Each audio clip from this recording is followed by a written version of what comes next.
Silakan duduk Bapak. Shalom. Mari kita membuka firman Tuhan. Hari ini di dalam Markus pasal yang ke-16. Kita baca di Markus pasal 16 ayat 1 sampai dengan ayat yang ke-4. Markus pasal 16 ayat 1 sampai dengan ayat yang ke-4. Saya mengajak kita untuk baca bersama-sama. Markus pasal 16 ayat 1 sampai dengan ayat yang ke-4.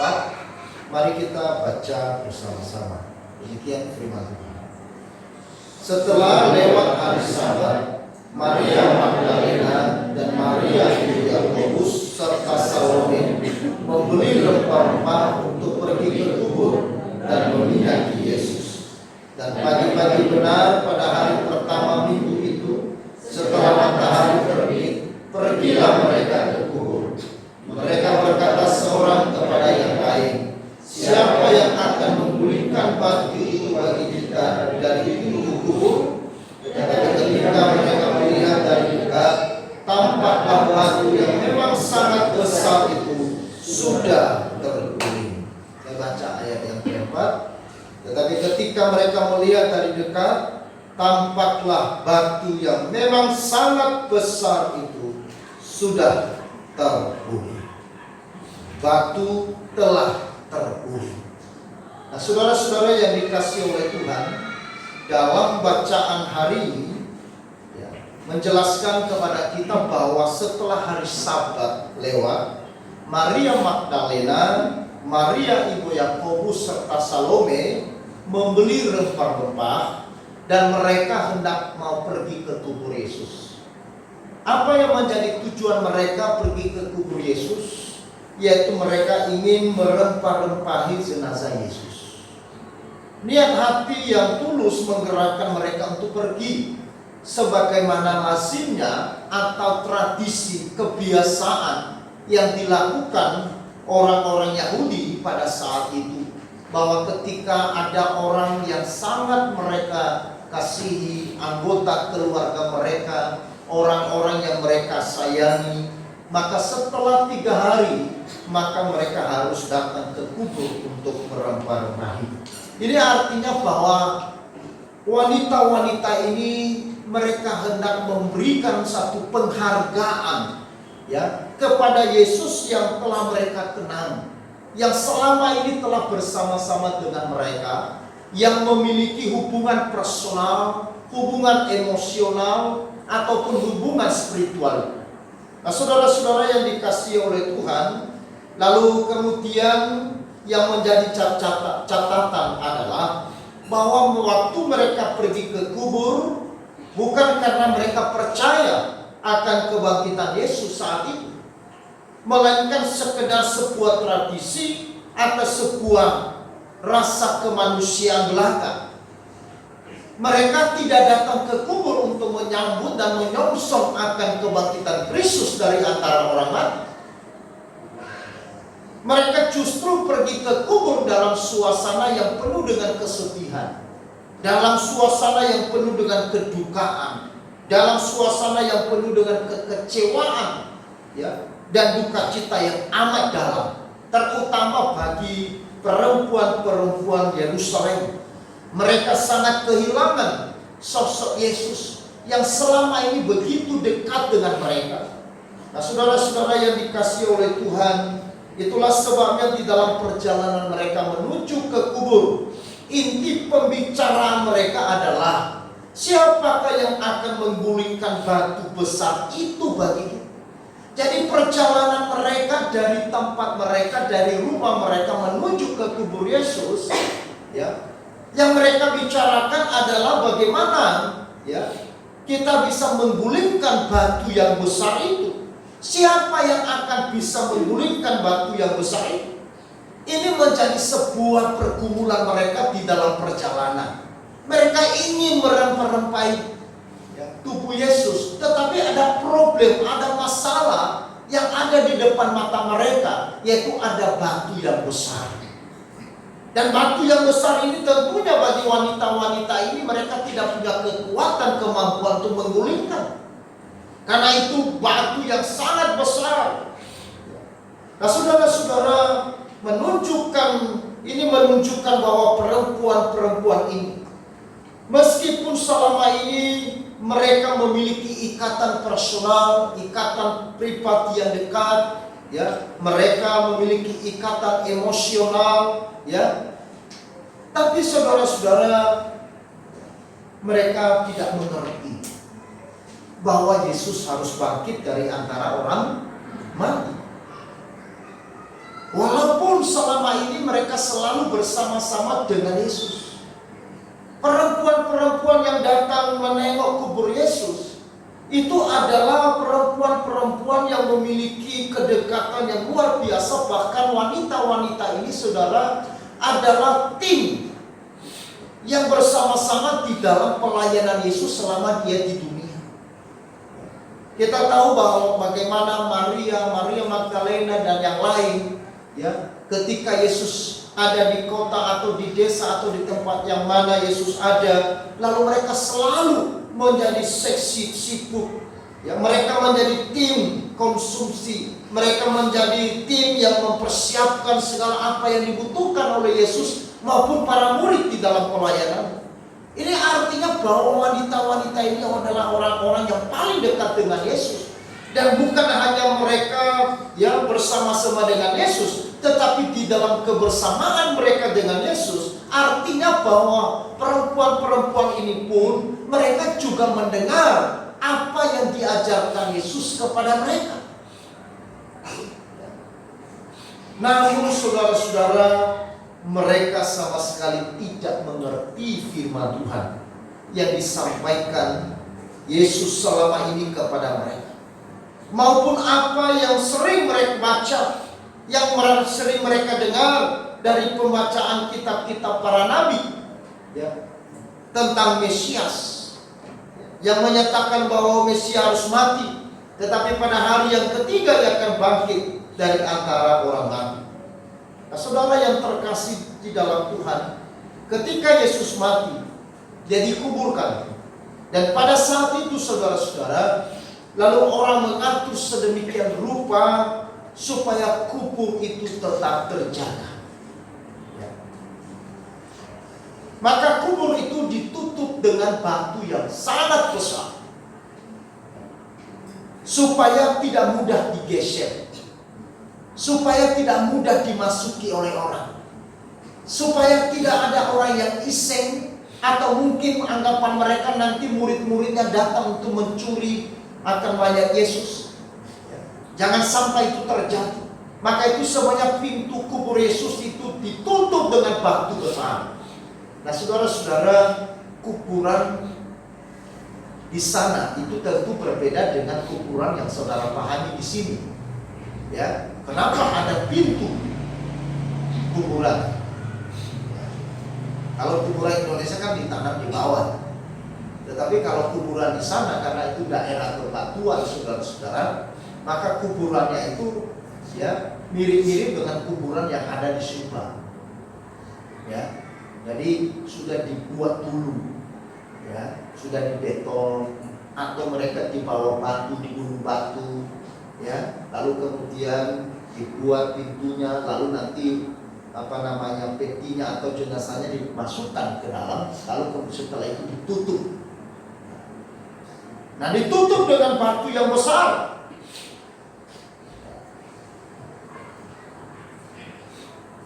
Kemudian saudara-saudara, bukan hanya ditutup dengan batu yang besar, kubur itu dimeterai cincin raja atau kaisar. Artinya bahwa tidak ada siapapun yang diberi hak untuk membuka kubur itu dengan sembarangan tanpa seizin kaisar. Sehingga ketika ada spekulasi yang mengatakan setelah kebangkitan Kristus bahwa Yesus itu tidak bangkit, tubuhnya dicuri oleh para murid, itu tidak mungkin, saudara. Kenapa tidak mungkin? Karena kubur Yesus itu dimeterai oleh kaisar. Kaisar yang berkuasa saudara kepada kaisar. Apa yang sudah dimeterai oleh kaisar ini tidak boleh diganggu oleh siapapun kecuali seizin kaisar. Maka kubur Yesus itu dimeterai oleh kaisar, sehingga tidak ada orang yang bisa berani masuk atau mengganggu atau membuka pintu itu, apalagi masuk dan mencuri.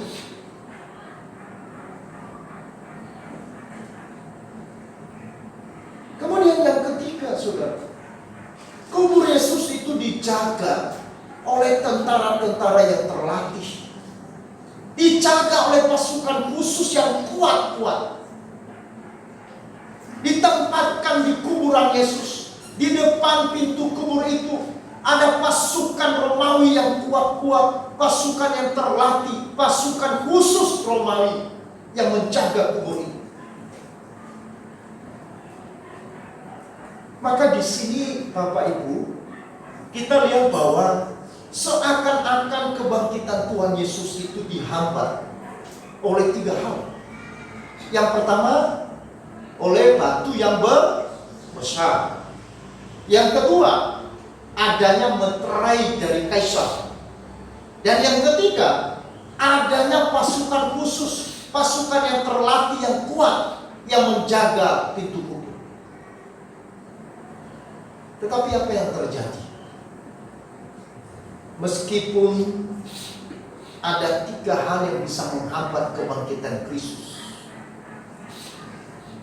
ketika wanita-wanita ini mendekati kubur Yesus, mereka melihat batu besar itu telah terbuka. Ketika mereka sampai, mereka melihat bahwa batu yang besar itu sudah terguling.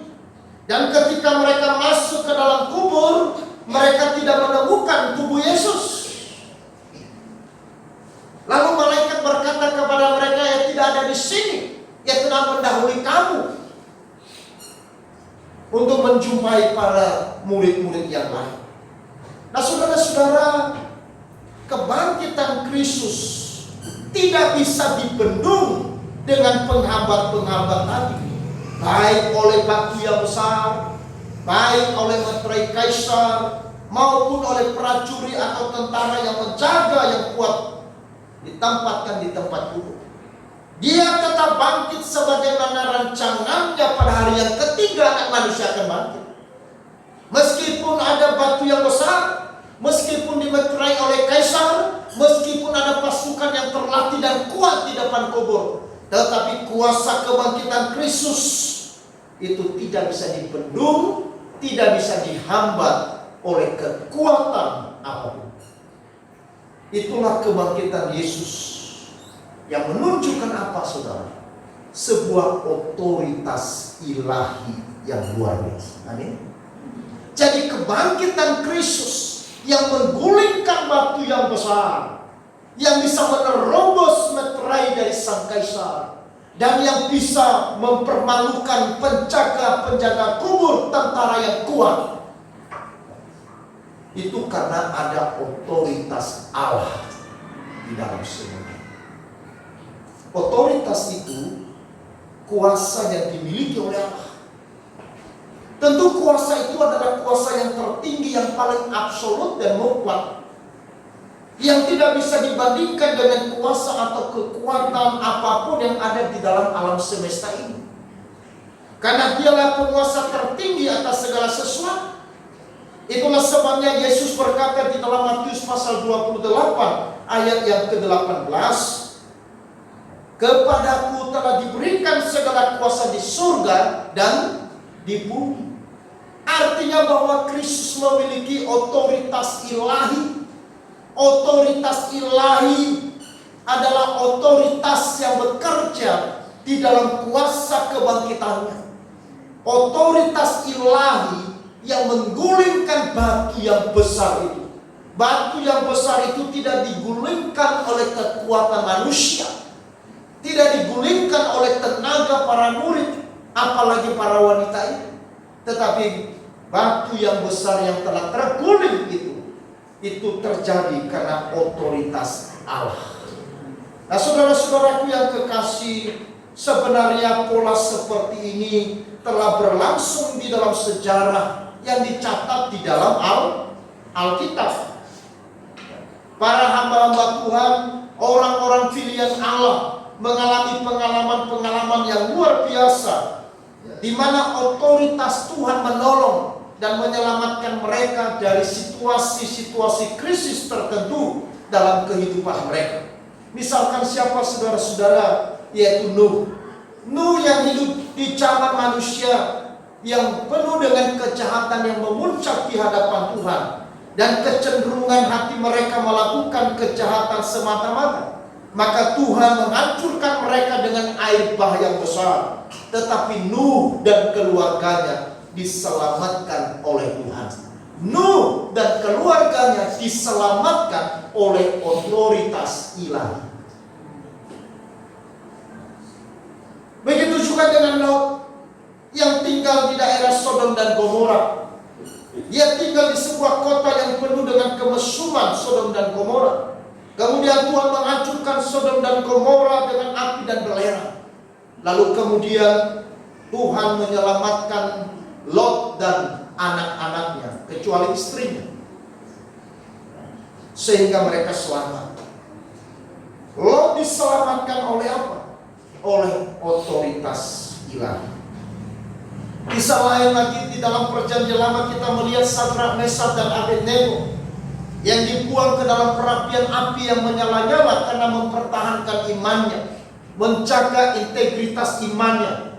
Dia tidak kompromi dengan dunia, dia tidak menjual imannya, dia tidak menjual Tuhannya, meskipun dia harus berhadapan dengan sebuah konsekuensi iman.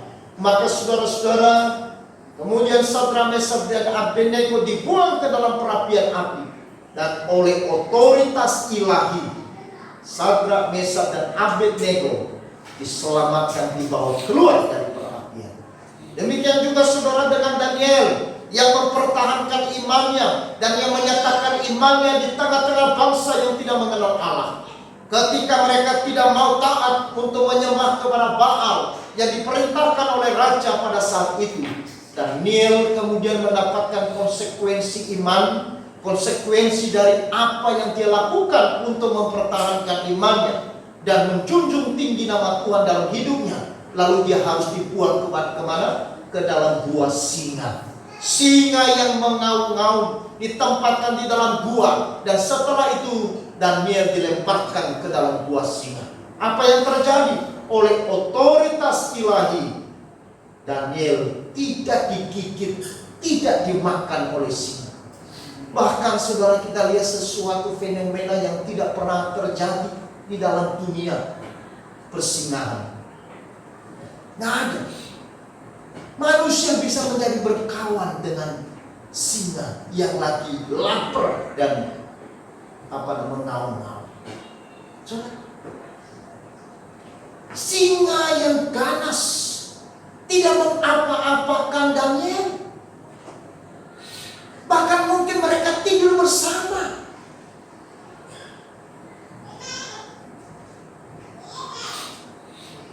Oleh otoritas ilahi, Daniel dibawa keluar dari gua singa dan diselamatkan. Demikian juga saudara di dalam perjanjian baru, kita berjumpa dengan kisah Paulus dan Silas yang memberitakan Injil di kota Filipi. Dan waktu itu saudara-saudara, kemudian mereka dimasukkan ke dalam penjara yang khusus, penjara yang paling dalam. Kenapa? Karena dianggap Paulus dan Silas pengacau keamanan kota Filipi. Mereka menganggap dan menuduh Paulus dan Silas yang sedang memberitakan firman, memberitakan Injil kepada orang-orang di Filipi sebagai provokasi kepada orang-orang di kota Filipi. Sehingga mereka harus dijatuhkan hukum yang sangat berat, dimasukkan ke dalam penjara yang khusus, sel yang paling dalam dan sel yang tidak manusiawi. Tetapi apa yang terjadi saudara? Oleh otoritas ilahi, penjara yang besar itu kemudian goncang dan pintu-pintu penjara terbuka. Maka Paulus dan Silas keluar dari penjara. Bahkan kepala penjara pun diselamatkan oleh Tuhan. Saudara-saudara yang dikasihi oleh Tuhan, itulah otoritas Allah. Ketika wanita-wanita yang hendak menengok ke kubur bergumul, bagaimana batu yang besar ini bisa kita gulingkan. Mereka berpikir bahwa masalah yang besar yang tidak mampu mereka atasi oleh kekuatan dan kemampuan mereka sebagai manusia, apalagi sebagai wanita. Maka ini adalah pergumulan yang terus hadir di dalam perjalanan mereka menuju ke kubur.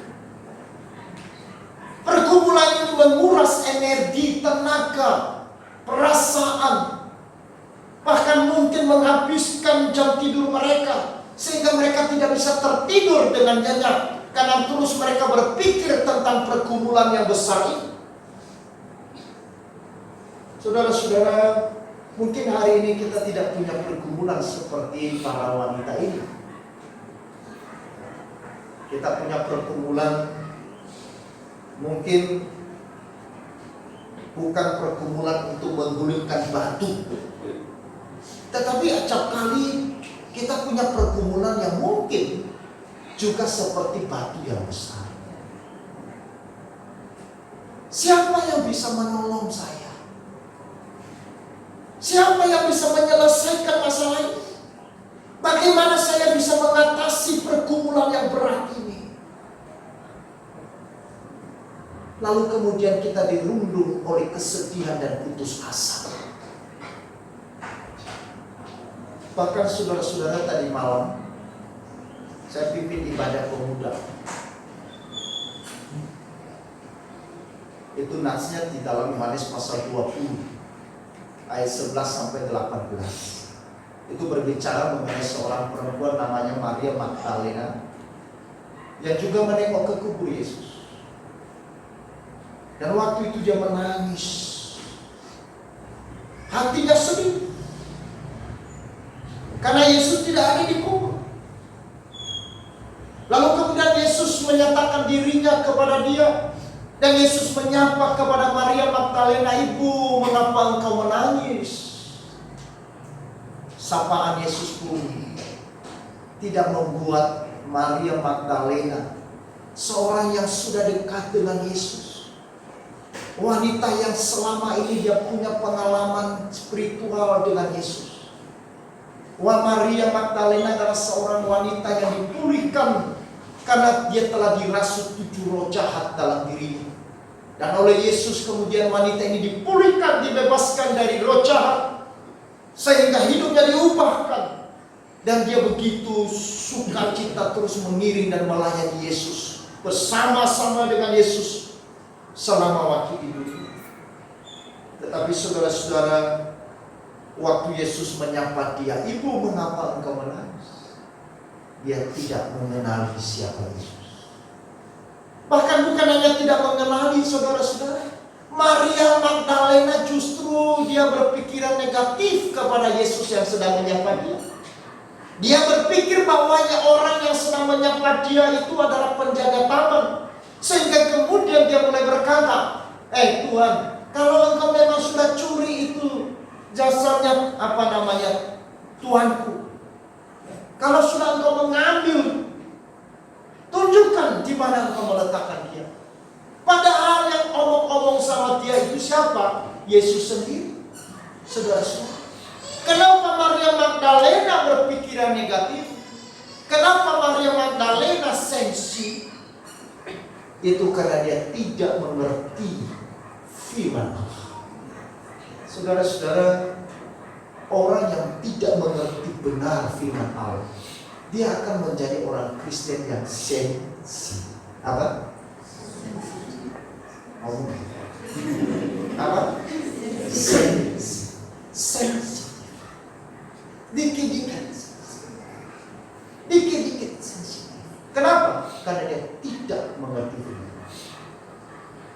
Bahkan saudara-saudara, meskipun Tuhan berbicara kepada kita melalui firman, kadang-kadang justru apa yang kita dengar dari Tuhan membuat kita berpikiran negatif.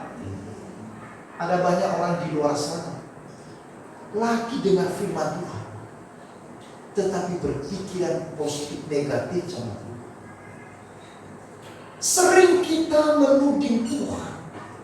Sering kita berprasangka buruk terhadap Tuhan. Oh, enggak, Pak. Waktu engkau ada masalah, waktu engkau menangis, waktu engkau punya pergumulan, waktu engkau menghadapi kesusahan, bukankah sering kita berpikir, Tuhan di mana lu?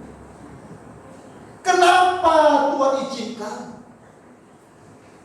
Kenapa Tuhan begitu kejam? Ya kan? Sering kita berpikir apa yang kita alami, yang kerap di belakang itu adalah Tuhan. Kita menuduh Tuhan yang melakukan yang jahat kepada kita. Kenapa? Karena kita tidak mengerti firman Tuhan, saudara. Karena orang Kristen kalau dia mengerti benar firman Tuhan, dia tidak ada alasan untuk menuduh Tuhan. Dia tidak ada alasan satupun untuk menyalahkan Tuhan terhadap apapun yang dialami, betul? Karena dia mengerti bahwa Tuhan tidak merancang rancangan kecelakaan kepada anak-anaknya. Kalau kita mengerti bahwa tujuan dan rencana Tuhan bagi kita adalah tujuan yang indah, tujuan yang terbaik, rencana dan kehendak yang terbaik, mungkinkah kita menyalahkan Tuhan?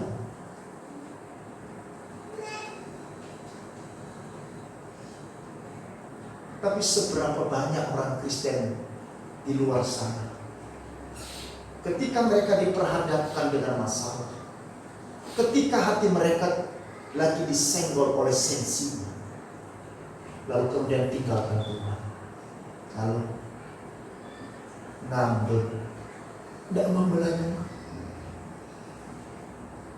Saya nggak mau ke gereja. Loh, yang rugi siapa? Halo? Yang untung siapa? Saudara-saudara, kalaupun saudara tidak ke gereja, kira-kira Tuhan rugi enggak? Saya mau katakan dengan baik, walaupun saudara tidak enak dengar khotbah ini, Tuhan sama sekali tidak rugi.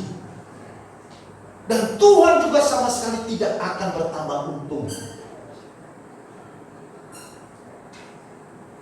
Saudara-saudara, kita harus bangun perspektif Kristen kita yang benar, saudara, supaya kekristenan kita tidak menjadi sia-sia, sehingga kita tidak hanya tercipta menjadi orang Kristen yang kelihatannya Kristen, tetapi sering kali kita menuding, menyalahkan Tuhan, berprasangka buruk terhadap kehendak Tuhan. Itulah sebabnya Maria Magdalena, Bapak Ibu dan saudara-saudara, dia menuding, apakah engkau yang mencuri? Pada Yesus sedang bercakap dengan dia. Kalimat Yesus yang mengatakan, "Ibu, mengapa engkau menangis?"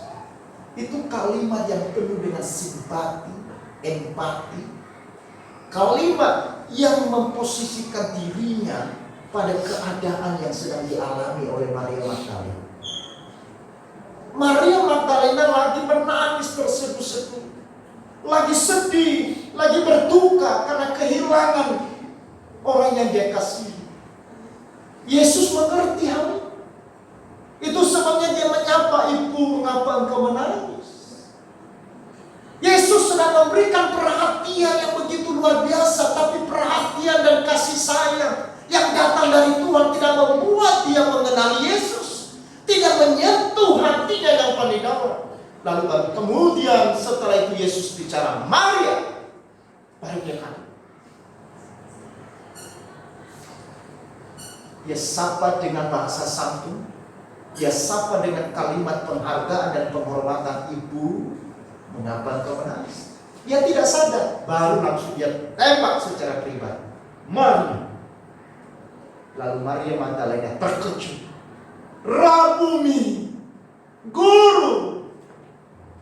Jangan sentuh aku. Sekarang kamu pergi, beritakan kepada teman-teman. Lalu kemudian Maria Magdalena dia kemudian bergegas dan berlari. Dan dia sampai kepada teman-temannya. Dia katakan apa, saudara? Tidak seperti keadaannya waktu dia datang ke kubur. Keadaannya waktu dia datang ke kubur dirundung oleh kesedihan dan air mata yang tiada tara. Maka tadi malam saya katakan, saudara, Maria Magdalena bukan hanya pagi minggu itu dia menangis. Setelah Yesus disalibkan, dikuburkan, sejak dari Jumat itu air mata Maria Magdalena menangis. Air matanya terus mengalir selama 3 hari itu, bahkan sampai minggu pagi datang mengalir terus. Menangis. Saya tidak tahu apakah saudara pernah menangis lalu membasahi bantal saudara. Saya pikir kita semua pernah menangis, betul? Nah, meskipun saudara laki-laki juga pasti menangis kan? Ini laki-laki tidak menangis, pantang menangis pasti. Waktu kita kehilangan orang yang dikasihi, orang tua kita yang kita cintai, kita menangis. Mungkin juga kita menangis karena ada masalah, ada kesulitan yang membuat kita sedih terus menerus, kepikiran dari hari ke hari, mengganggu konsentrasi kita, mengganggu iman kita, mengganggu suasana perasaan kita. Karena masalah yang begitu besar, seperti batu yang besar itu ada di depan kita. Batu yang besar itu kita tidak bisa melihat bagaimana mengatasinya. Ada masalah yang begitu besar, ada kesulitan yang begitu besar. Tetapi saudara-saudara yang dikasihi oleh Tuhan, pagi hari ini batu itu sudah terpulih oleh otoritas Allah. Kalau hari ini saudara dan saya ada masalah, ada pergumulan, ada batu besar yang saudara tidak bisa gulingkan dengan kekuatan dan kemampuan saudara sendiri, ada otoritas ilahi. Seperti otoritas ilahi yang bekerja dalam kehidupan, otoritas ilahi yang menyelamatkan Lot dan anaknya, otoritas ilahi yang menyelamatkan Sadrak, Mesak dan Abednego dan Daniel, otoritas ilahi yang menyelamatkan Paulus dan Silas, otoritas ilahi yang menggulingkan batu yang besar itu, dan otoritas ilahi yang sama juga berlaku bagi hari ini, bagi saudara dan saya. Amin. Lalu bagaimana caranya? Kita harus tunduk kepada Dia. Kita harus mau mengerti kebenaran Tuhan. Itulah sebabnya saudara-saudara, kita harus punya kerinduan untuk kita terus belajar firman. Kita harus mau belajar mengerti akan firman Tuhan, supaya dengan pengertian dan pemahaman yang kita dapatkan melalui firman Tuhan dalam Alkitab akan membuka mata kita, memperbaharui perspektif kita, memperbaharui cara pandang kita, sehingga ketika kita menghadapi masalah yang mungkin kita tidak tahu kenapa masalah ini terjadi, ataupun mungkin Tuhan izinkan hal yang buruk yang menurut kita ini adalah satu hal yang tidak baik, tetapi dengan perspektif yang telah diubahkan, yang diterangi oleh terang firman Allah, engkau akan berkata, memang hal ini buruk, tetapi saya percaya Tuhan akan merencanakan yang baik. Bukankah kalimat seperti itu yang diucapkan oleh Yesus di dalam ayat, ya, di dalam Kejadian? Dia katakan apa? Engkau mereka-rekakan yang jahat terhadapku, tetapi aku percaya Tuhan mereka-rekakan yang baik. Demikian juga Ayub, karena perspektifnya telah diubahkan oleh terang firman Allah, pengertian demi pengertian dari firman yang benar hadir dan menguasai, memimpin pikiran dan hatinya, sehingga Ayub di dalam masalah, dalam kesulitan yang tidak tahu bagaimana harus menghadapinya, Dia sudah terpuruk dan jatuh lebih dalam sebuah keadaan yang susah menurut manusia untuk dia bangkit dan pulih. Tetapi Ayub berkata, aku tahu Tuhanku hidup dan dia adalah penebus. Aku tahu bahwa tidak ada rencanamu yang akan kami. Kenapa Ayub bisa berani begitu? Apakah dia sudah melihat mujizat yang besar terjadi saat itu baru dia kemudian ngomong? Tidak. Justru Ayub berkata, aku tahu Tuhanku hidup. Dia lagi terpuruk amat sangat. Dan waktu dia katakan, aku tahu tidak ada rencana Tuhan yang gagal, itu adalah situasi yang amat lebih buruk. Ketika kalimat pengakuan iman yang tinggi dan agung itu diucapkan oleh seorang Ayub, maka setelah itu otoritas ilahi turun memulihkan. Saudara, itu sebabnya kita belajar mengerti kebenaran. Karena di balik masalah mungkin ada rencana yang baik. Di balik kehilangan mungkin ada sesuatu yang didapat. Di balik kemalangan mungkin ada sesuatu yang tidak. Saya baca satu buku yang dikarang oleh Pak Johan Chandrawasana, di mana ada seorang yang ibu yang punya anak tunggal. Anak tunggalnya ini saudara laki-laki satu-satu, dan ibu ini seorang janda yang miskin. Lalu anaknya kemudian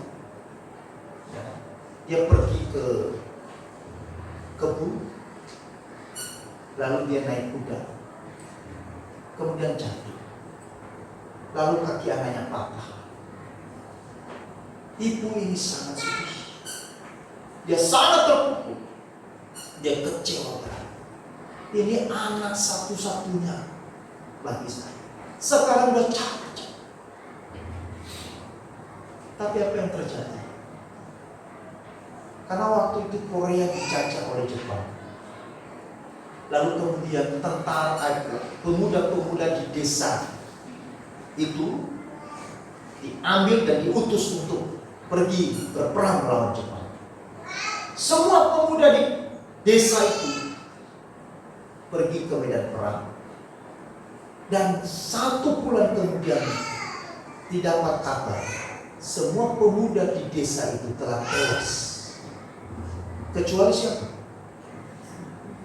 Kecuali anak janda yang kecil. Lalu kemudian saudara ditambah lagi, kudanya yang tadi diikat di belakang rumah, kemudian lepas dari hilang, kabur ke hutan. Jaga menangis. Ini satu-satunya alat sarana yang saya pakai untuk kehidupan. Kuda satu-satunya yang saya miliki sekarang hilang. Sedih ibu ini. Dia berpikir, ya sudahlah. Tetapi 1 minggu kemudian, menjelang sore, dia mendengar suara kuda di belakang rumah. Kemudian dia buka pintu di belakang, dia kaget semua. Ternyata bukan hanya seekor kuda, ada begitu banyak kuda liar datang. Kuda-kuda betina datang karena lagi musim kawin. Akhirnya dia tadinya hilang 1, tetapi mendapatkan banyak kudanya. Oleh karena itu saudara-saudara, percaya ada otoritas di. Kalau kubur Yesus yang dijaga dengan batu besar, dimeterai oleh cincin dan meterai dari raja, kaisar, dan kemudian dijaga oleh tentara yang kuat dan hebat, tapi otoritas Allah tidak bisa ditolak, tidak bisa menghambat kebangkitan Kristus. Demikian juga otoritas Allah tidak ada yang bisa menghambat untuk memulihkan, untuk memberkati, untuk menyelamatkan, untuk menolong saudara